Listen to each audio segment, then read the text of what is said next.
इंद सद्वंदियाणम तिहुमणिद मधुर विसद वक्काणम अंतातीद गुणाणम नमो जिणाणम जित भवाणम। हम सभी पंच अस्तिकाय संग्रह का स्वाध्याय कर रहे हैं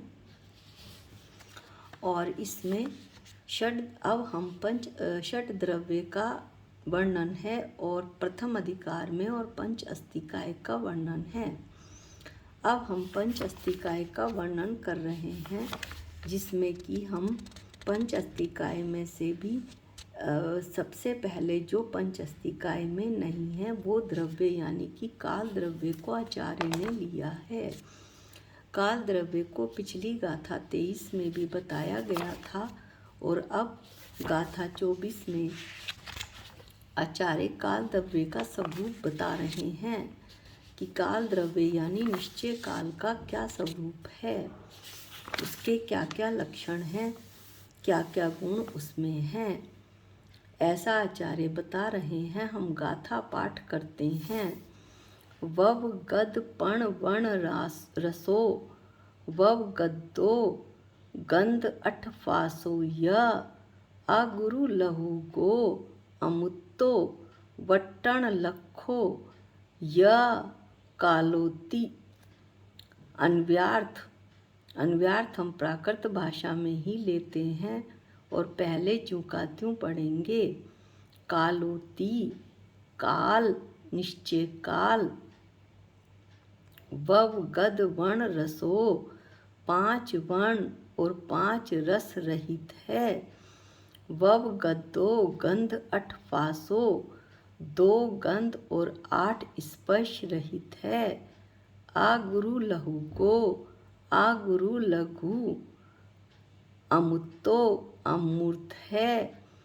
च य प्राकृत भाषा में च की जगह य आता है। य और वट्ठण लखो वर्तना लक्षण वाला है। आचार्य कहते हैं कि काल जो निश्चय काल है, निश्चय काल की परिभाषा हमने गाथा 23 में भी पढ़ी थी और अभी आगे भी आचार्य इसकी परिभाषा बताएंगे कि वो कैसा है। काल निश्चय काल 5 वर्ण 5 रस रहित है, 2 गंध और 8 स्पर्श रहित है। ये रस वर्ण गंध स्पर्श किसके विशेष गुण हैं? पुद्गल के। पुद्गल कैसा द्रव्य है? पुद्गल मूर्तिक द्रव्य है। इसलिए काल द्रव्य कैसा हुआ? अमूर्त हुआ, क्योंकि वो रस वर्ण गंध स्पर्श से रहित है, इसलिए यह एक अमूर्तिक द्रव्य है। साथ ही वो अगुरु लघु स्वभाव वाला है। और कैसा है काल द्रव्य? वर्तना लक्षण वाला है, अर्थात जीव पुद्गल आदि द्रव्यों को परिणमन कराने में निमित्त मात्र है, निमित्त कारण है। यहाँ पर निश्चय काल कहो, काल द्रव्य कहो, कालाणु कहो, एक ही बात है। यहाँ पर काल द्रव्य का अस्तित्व और सया स्वरूप आचार्य बता रहे हैं। तो यह प्रश्न उठता है कि यदि काल का अस्तित्व न माना जाए तो क्या होगा? संसार में जो समय नाम की व्यवस्था है उसे समाप्त करना पड़ेगा। सेकंड, मिनट, घंटा, दिन, हफ्ता, महीना, 6 महीने, साल, ये सब व्यवस्था कैसे बनेगी? एक दृष्टांत देते हैं। जैसे विज्ञान की भाषा में गुरुत्वाकर्षण को ना माने, पृथ्वी प्रत्येक वस्तु को अपनी ओर खींचती है, उस शक्ति को ही गुरुत्वाकर्षण कहते हैं। साधारण भाषा में आप समझें तो क्या होगा? यदि गुरुत्वाकर्षण को ना माने तो क्या होगा? हमारे साथ साथ सभी चीज़ें हवा में उड़ेंगी, जमीन पर कोई टिक ही नहीं पाएगा, सब अस्त व्यस्त हो जाएगा, ऊपर से गिरती हुई चीज़ नीचे नहीं आएगी।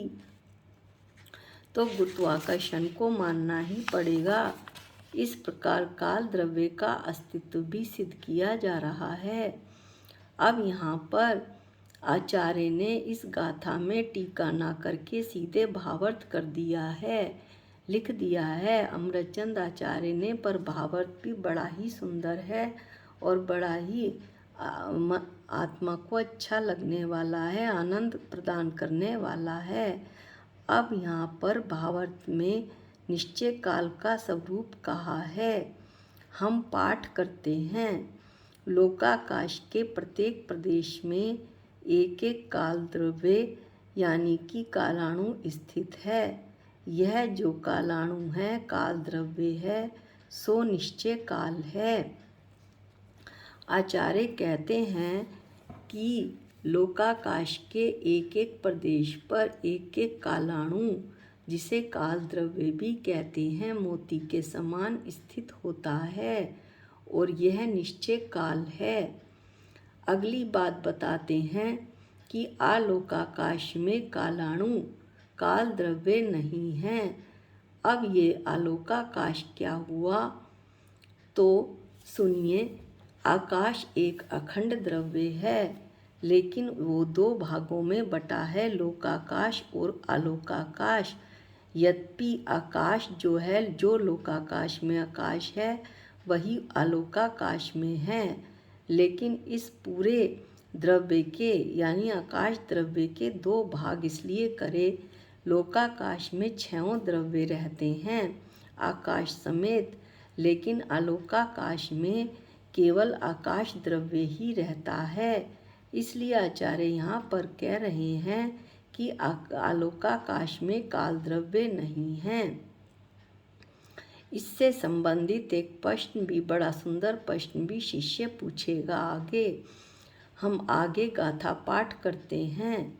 यह जो काल है, निश्चय काल है, वो वर्ण गंध रस स्पर्श रहित है। वर्ण आदि रहित होने से वह अमूर्त है, अमूर्त होने से वह सूक्ष्म है। कौन? निश्चय काल। इसलिए वो कैसा है निश्चय काल? अतीन्द्रिय ज्ञान गाहे है। आचार्य बता रहे हैं कि निश्चय काल वर्ण गंध रस स्पर्श रहित है। ये पुद्गल के विशेष गुण हैं। अभी पहले भी बताया, इस तरह वर्ण और पुद्गल मूर्त होता है। तो इस तरह जब काल द्रव्य यानी निश्चय काल वर्ण आदि से रहित हो गया, तो वो कैसा हुआ? अमूर्त। और अमूर्त होने के साथ साथ वो सूक्ष्म भी है। जो वो सूक्ष्म है, इस कारण से अतीन्द्रिय ज्ञान गाहे है।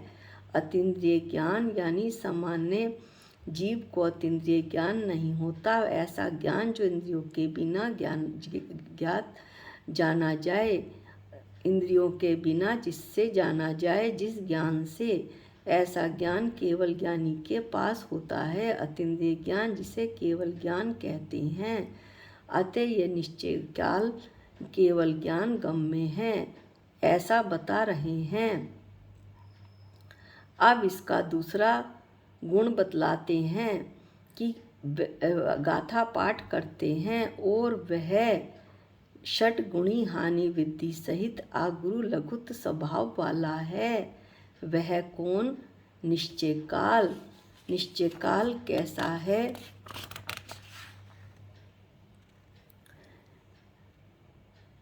आगुरु लघुत्व गुण वाला है। आगुरु लघुत्व गुण क्या हुआ, इसके बहुत डिटेल में हम नहीं जाएंगे, क्योंकि हम काल द्रव्य का अध्ययन कर रहे हैं, जिसके निमित्त से पदार्थ में षटगुणी वृद्धि हानि हुआ करती है, वो आगुरु लघुत्व गुण होता है।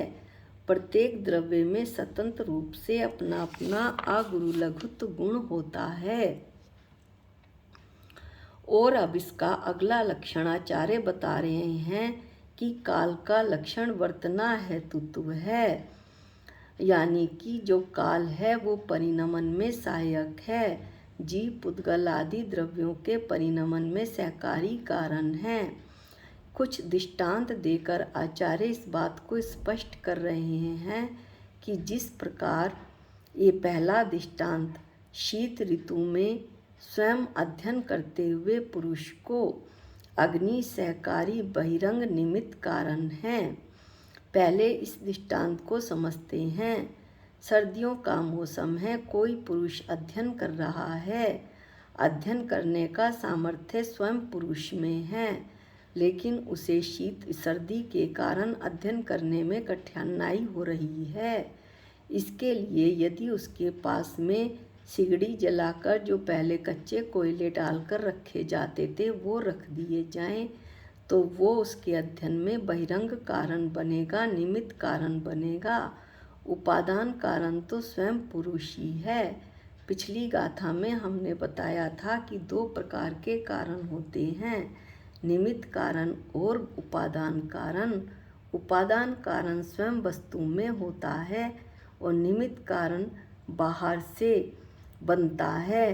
बहिरंग कारण होता है केवल जो कार्य हो रहा है उसमें सहकारी बनता है। सहकारी यानी उसकी सहायता करता है उस कार्य को करने में उस वस्तु की। जैसे यहाँ पर पुरुष को अध्ययन करने में अग्नि सहकारी कारण बन रही है, क्योंकि वह पुरुष को उष्णता भी प्रदान कर रही है और प्रकाश भी दे रही है।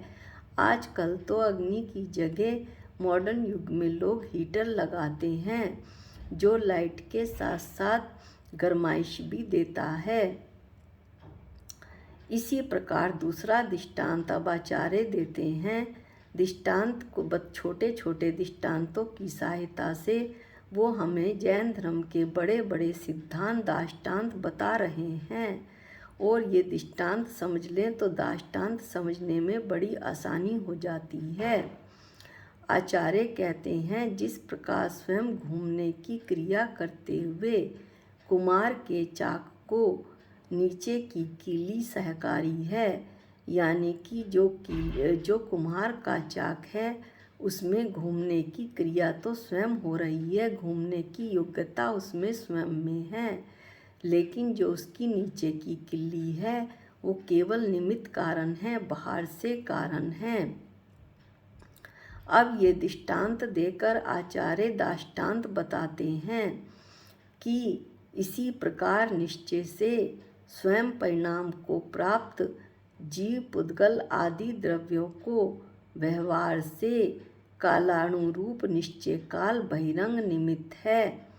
ये बताते हैं कि स्वयं परिणाम को प्राप्त यानी जीव पुद्गल जो स्वयं परिणमन कर रहे हैं, ऐसे जीव पुद्गल आदि द्रव्यों को जो निश्चय काल है, जिसे कालाणु भी बोलते हैं, काल द्रव्य भी बोलते हैं, वो केवल बाहर से निमित्त कारण मात्र है। जैसे कि और भी उदाहरण देखिए और दृष्टांत देखिए। जैसे गति रूप शक्ति स्वयं जीव और पुद्गल में है, धर्म द्रव्य तो निमित्त कारण है। स्थिति रूप शक्ति स्वयं जीव पुद्गल में है, आधर्म द्रव्य निमित्त कारण है। अवगाह रूप शक्ति जीव पुद्गल में स्वयं है, आकाश द्रव्य निमित्त कारण है। वैसे ही परिणमन की शक्ति जीव पुद्गल आदि सभी द्रव्यों में है, पर परिणमन का कार्य करने में काल द्रव्य निमित्त कारण है। उपादान कारण तो स्वयं जीव और पुद्गल है। जीव और पुद्गल में ऐसी परिणमन करने की योग्यता है।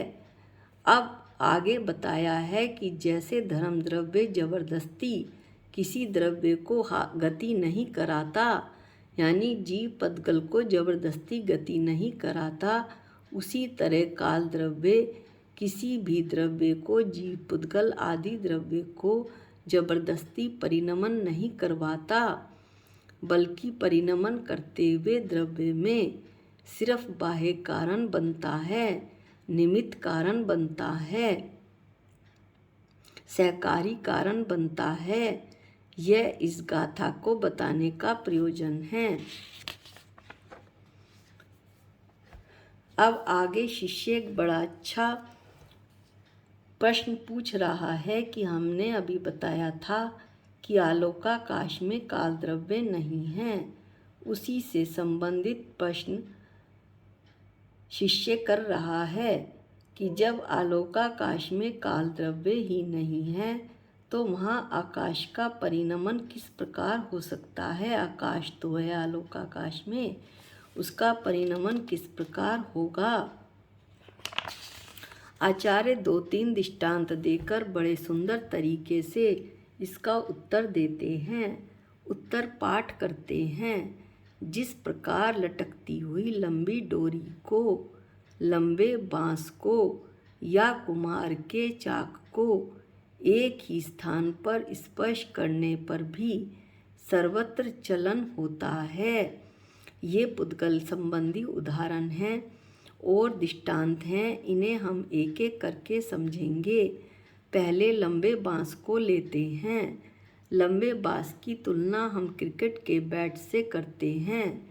जो बैटिंग करने वाला होता है वो उसका एक सिरा ही पकड़ता है, किसका, क्रिकेट के बैट का, और पूरा बैट घूम जाता है। ऐसे ही लंबा बांस है। आपने करतब दिखाते हुए लाठी वालों को देखा होगा। वो एक सिरे से लाठी को घुमाते हैं और पूरा का पूरा बांस चारों तरफ से घूम जाता है। इस तरह से लंबा बांस भी है। बहुत लंबे बांस को भी एक सिरे पर स्पर्श करें तो पूरा का पूरा जो है उसमें वो क्रिया जो होगी पूरे बांस में होगी। क्यों? क्योंकि लंबी डोरी, लंबा बांस या बैट एक ही है, उसके कई भाग नहीं हैं, वो एक अखंड वस्तु है। अब ऐसे ही 2 उदाहरण के बाद तीसरा उदाहरण दृष्टांत लेते हैं। कुम्हार के चाक को एक ही स्थान पर स्पर्श करने पर भी सर्वत्र चलन होता है। यानी कुम्हार के चाक, जब कुम्हार का जो चाक है, कुम्हार डंडे से एक स्थान पर घुमाता है तो पूरा का पूरा चाक घूमता है। पावर एक हिस्से में लग रही है इन सभी में, चाहे लंबी डोरी हो। लंबी डोरी का दृष्टांत हम झूले से ले सकते हैं। झूला एक सिरे पर लटका हुआ है, नीचे से पटरी को हिला दो तो पूरी का पूरी डोरी समेत झूला झूलने लगता है। इस तरह से पावर एक हिस्से में लगाई जा रही है, पर पूरी डोरी, पूरा लंबा बांस और पूरा का पूरे चाक में कार्य देखा जा सकता है। क्योंकि चाक हो, लंबा बांस हो या लंबी डोरी हो, ये एक ही वस्तु हैं, कुछ अलग अलग नहीं हैं। अब इसी प्रकार कुछ और उदाहरण आचार्य दे रहे हैं।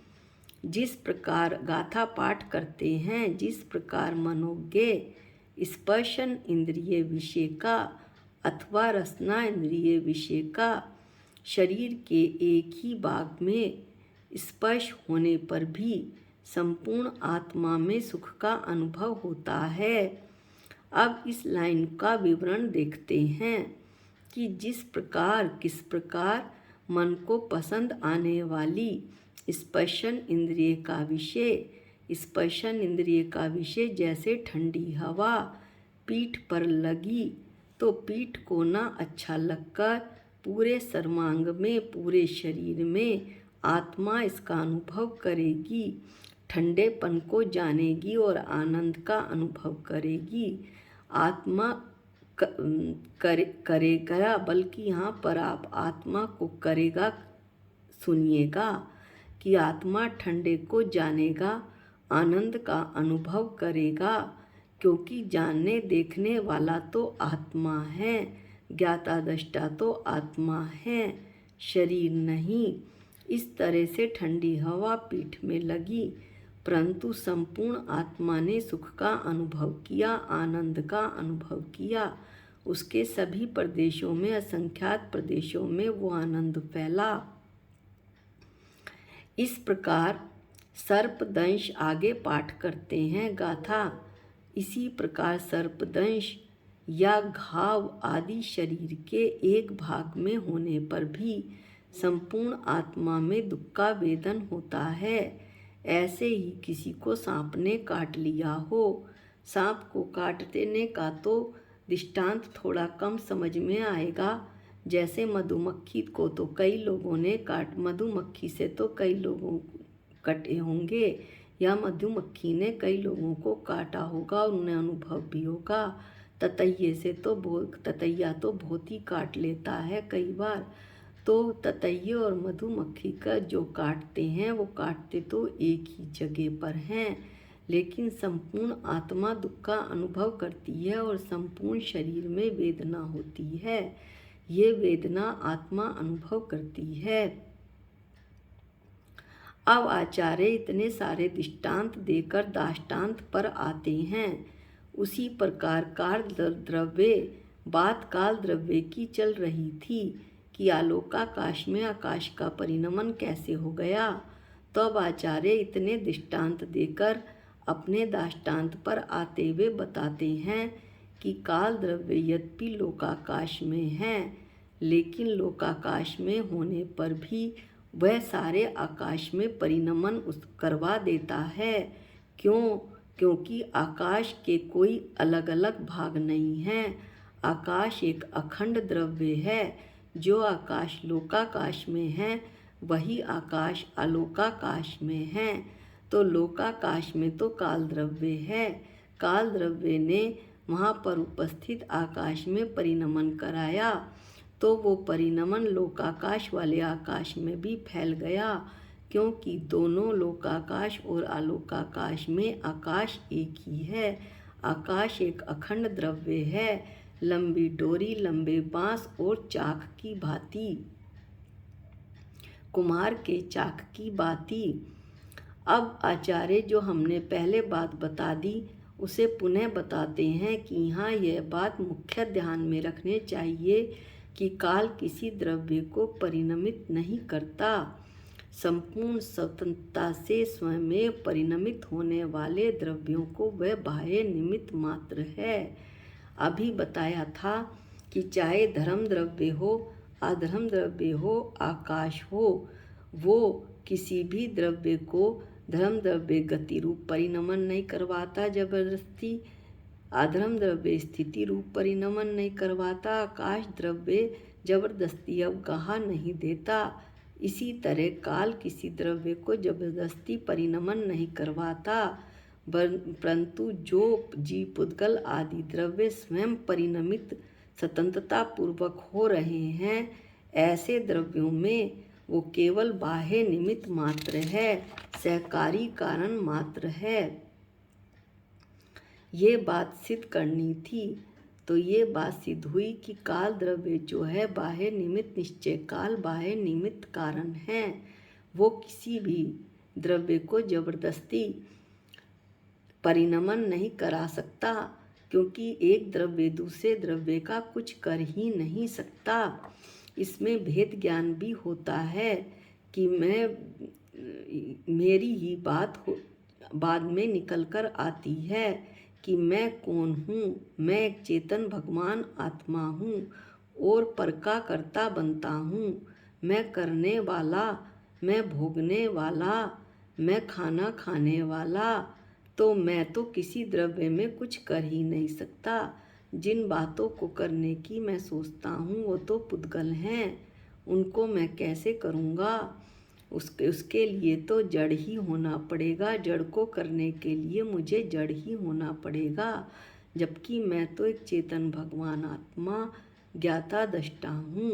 जानने देखने के अलावा मैं कुछ भी नहीं कर सकता।